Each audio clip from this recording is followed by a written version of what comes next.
We're going to talk about Knives Out, and we're going to get to the center of the donut hole.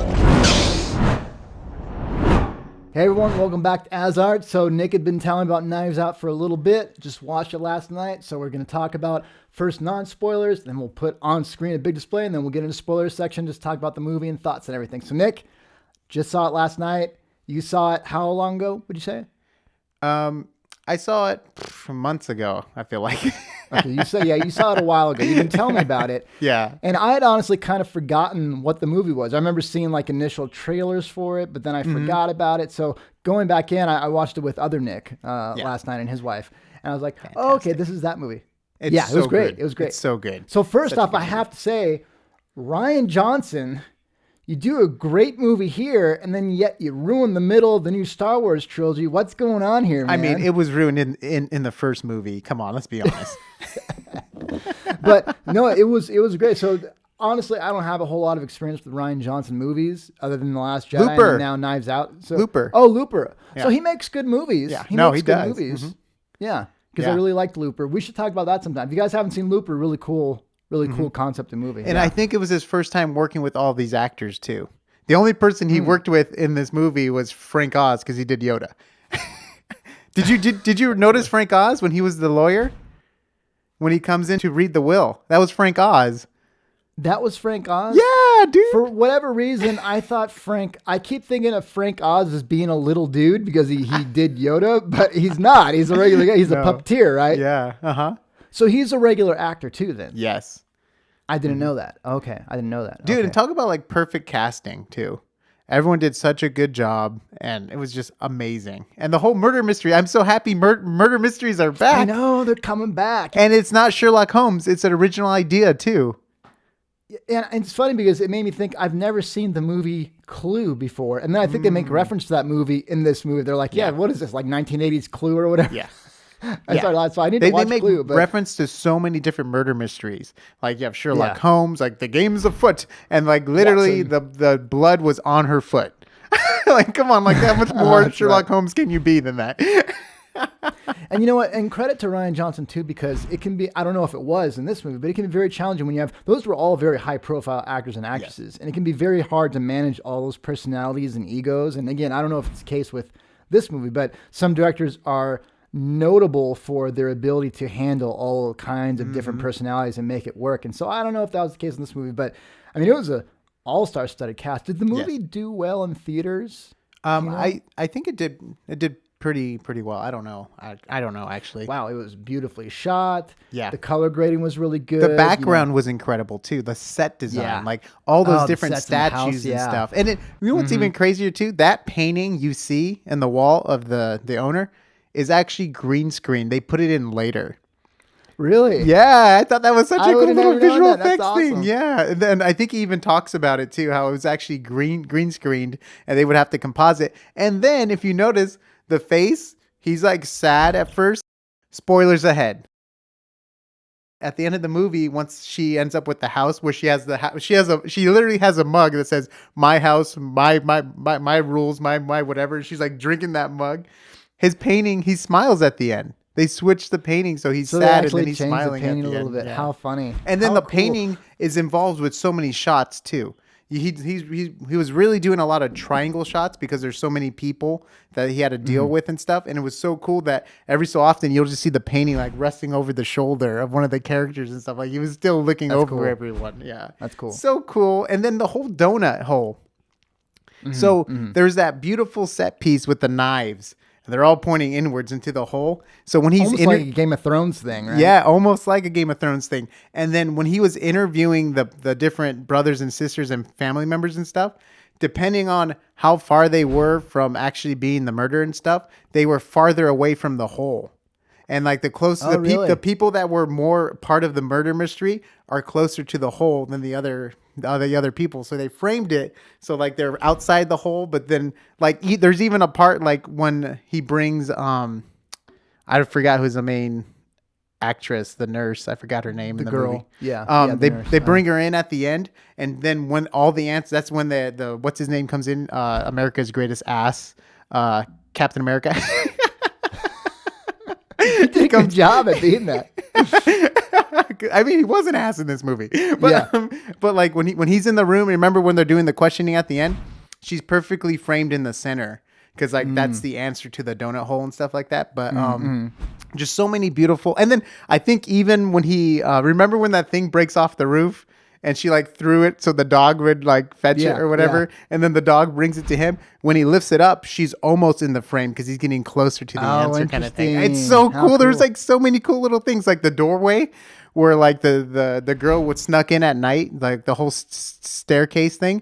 There's a picture frame on the doorway of someone sneaking through the image. It was just like, dang, this guy went all out with all the little subtleties and stuff. And then another cool thing I noticed too was the baseball. The baseball was guiding the story. Like it was like a plot thing where it leads you to the next point. There was just, he did such a good job. I was just like, this is such a good movie. And again, let's not just give credit just to Rian Johnson. It's a team of people making these decisions and figuring out how this is going to travel. So, people tend to just credit just the director, right. I just want to make sure, the DP, it could be all kinds of people, but everyone did a fantastic job. The set design, acting, everything was just spot on. Yeah. It was awesome. One other thing I want to talk about was the dogs. One thing I noticed right away, it kind of gave away, like I was like, oh no, Chris Evans is the murderer because he's like, dogs are the best sense of character or judgment, and the dogs didn't bark at anyone but him. I was like, oh my gosh, dude, why would you reveal that so early in the story? Yeah, it seemed like it was. They made a lot, they did a lot of things in the background. Like you could see him at one scene changing the labels on the morphine, bottles or vials. And didn't he just switch it or did he change the labels? He put a label on there. He put a label on there. No, I mean Daniel Craig's character. Before he tells her, like, I just changed labels, but you just knew what. Like, so they let the audience know. Certain times it feels like a little bit much, like you're saying with the dogs, maybe it's a little bit too much. But I can't remember how far afterwards that Daniel Craig says that the dogs are barking at Chris Evans. I mean, partially you're assuming the audience is going to partially forget or they're going to barely remember. You want to give that reward to the audience of picking up on stuff, but you don't want to make it too obvious. So it's hard to juggle that sometimes, Yes. I mean, they gave you enough information, and just as far as from a storytelling standpoint, it's like, okay, they're giving so much screen time to Chris Evans, making him feel like a good guy. That I'm like, and he's always depicted as a good guy, that I almost feel like it would be. That's almost the reason for him to be in this movie is for him to not be the good guy in this case, That's true though. And then what's his face was always the bad guy. The wimpy brother, I feel like always plays a bad guy. And it was weird to see him be like a wimp. Like he's always like such a tough, mean character. Oh, something interesting I watched. I think Rian Johnson did a shot breakdown for the Vanity Fair on YouTube and stuff.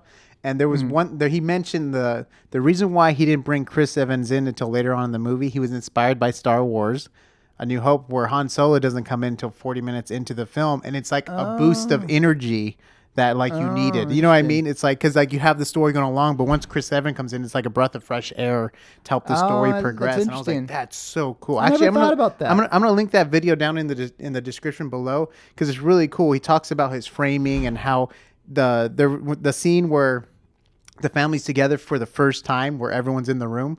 He shot everyone with two camera angles because depending on where they were looking, because there's so many people, you would have to switch camera angles so it makes sense when you cut. They were looking at each other and stuff. It was just so cool. You have to imagine how hard getting all those camera angles to work. I mean, with that many people in the room at one time, I mean, how many people would you say was in that family, including the nurse? I would say 10 plus, you know what I mean, at times, yeah. I mean, that's really difficult framing, to make sure you're focused on the right person at the right time, and then how are you going to move to the next person? Are you going to cut? You're going to pan? You're going to do that's really, really a lot of great work on. If they did storyboarding, it's great work on that. Or if they did, it was total staging. DP's work, a director. It was great. That's like a total staging thing where you really have to plan out your shots. I just thought it was fun that, like you said, you usually don't get movies like this much anymore, and it was just like you were saying, bringing Chris Evans, like bringing in a movie like this is a breath of fresh air. And it really shows that I think, like you said, I don't have for sure numbers, but I think it did do well. It was well received. And obviously they probably paid out a lot of money to get all these really big name actors and actresses. But it shows that these movies still have a place. And man, just the biggest thing is the color grading and so beautiful, the right? interiors. They were cluttered, but everything had a purpose. It was just whoever did the set design. Oh, yes, and, the you're layout right. was wonderful. I think when he was cutting off his daughter-in-law from the money or whatever, I think the camera pans to a statue of like a grown-up spanking a child. Oh, really? Like, yeah, I was just like, whoa, that's pretty intense, dude. And a lot of great stuff in there. And a lot of great. We're just talking about shots and stuff, but a lot of great like life stuff in there too. It's like, how do you best treat your kids for them to be successful? Where's the tolerances and who's important and who needs things and stuff like that. And just as a little trivia, so did you realize the nurse? What other movie you know her from? Wasn't she in Blade Runner? Yeah, she's Blade Runner 2049. She's the holographic. Yeah, and she was girl. also in another movie too. She's in a couple different films.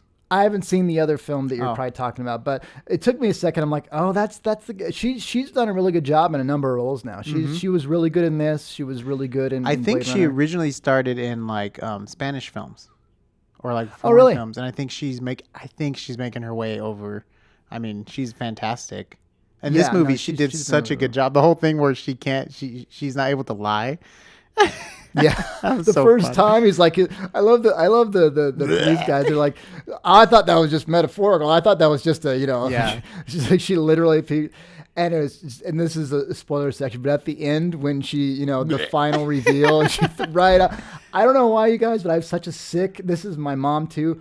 Whenever anybody vomits in movies or in real life, we start laughing. So Kate, my wife, is like, that's so disgusting. But anytime someone throws up, she's like, are you happy now? I'm like, yeah. And I was just laughing every time that happened. I believe, if I remember this correctly, doesn't she puke in his face?